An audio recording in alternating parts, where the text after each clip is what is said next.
Hello everyone, and welcome to my Magicka Nightblade PvP build guide. Nightblade is my first proper PvP and PvE character since forever. And although I'm not really tied to one class and play a lot of them in PvP, I guess it's fair to say Nightblade is my main.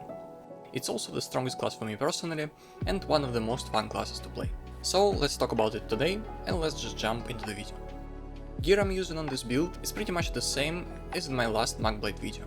My main damage set is Tarnished Nightmare. It's still really good and it's amazing for BGs or 1AX because it also does AoE damage. My second set is Rallying Cry, which gives us damage and crit resistances, which allows us to use 6 well-fitted pieces instead of impen. And it's very helpful for Nightblade because it helps us roll a lot, and a bit later you'll see why it's important on this build especially. My monster set is Balorgh, best PvP monster set in the game, which gives us a lot of damage, and 1 piece Trainee for HP. The only adjustment I've made for this build is the mythic. Before I was using Markin, but recently I switched to Lefthander's Aegis belt, and let me tell you, this mythic is absolutely OP on Nightblade. It was pretty much made for this class.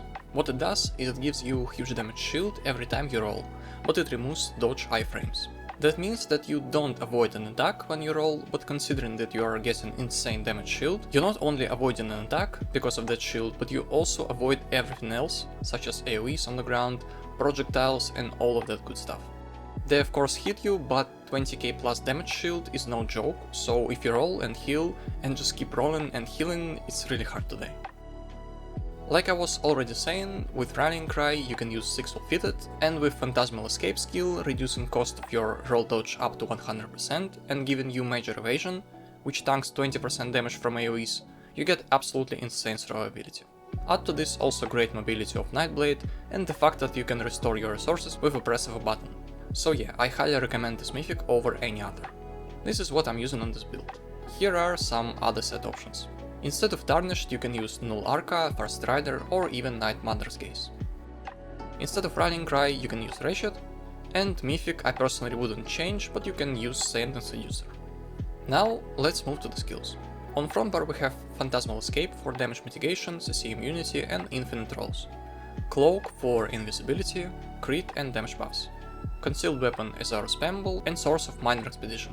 Bow proc as our burst damage skill, Power Extraction for damage buffs, and Soul Tether or Incap for our ultimate, depending if you need single target or AoE damage more.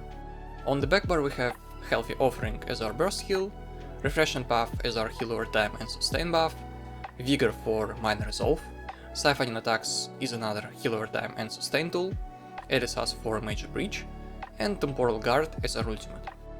Here are other skills that you can use. Killer's Blade is a really OP execute, which also heals us when the enemy dies. I really like this skill, but I don't really have bar space for it, and currently I prefer Phantasmal Escape and Refreshing Path over it. Mask Hysteria is a good CC skill, which also debuffs our enemies. Race Against Time for minor force and CC immunity, Healing Soul instead of Healthy Offering, Ulf-Sealed Contingency with some cool effects, I don't really know, I just recently got Gold Road, and lastly I was thinking of trying out Soul Harvest, it's another morph of Incap for more ultimate gain. Might even put it on backbar while using Soul Tether frontbar or just as main ultimate, so feel free to experiment with it as well. That's it for the skills, and now I want to suggest some gameplay tips, maybe mostly for newer Nightblade players and just for PvPers in general. Prebuff all your stuff before fight. Vigor, Phantasmal Escape, Path, hit Power Extraction in combat to get damage buff. Pressing Cloak helps too because it gives you extra damage due to passes. Feel free to jump and block cast. That means blocking for a tiny bit of time between pressing skills. Really helps to stay alive. Don't hesitate to press Phantasmal Escape when you can, because it removes crowd control from you and really helps you to stay mobile.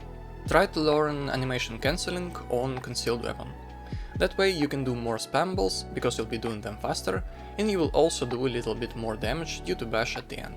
How you do it is basically after you press Concealed Weapon, you cancel its full animation with a bash.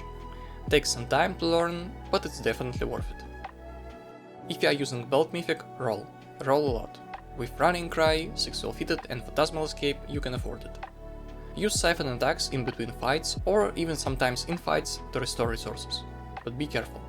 Sometimes when I'm low on resources, for example Magicka, I can press Siphoning and press, let's say, Vigor just right after it to compensate for a missing health. Once again, be careful because siphoning eats your HP. And I think that's it for tips for now. Overall, Nightblade was and still is for me the best, one of the most fun, and the strongest class in PvP. There is basically no drawbacks to it, and there is a lot of cool ways you can build it. So be sure to give it a try and have fun. Thank you all for watching, and goodbye.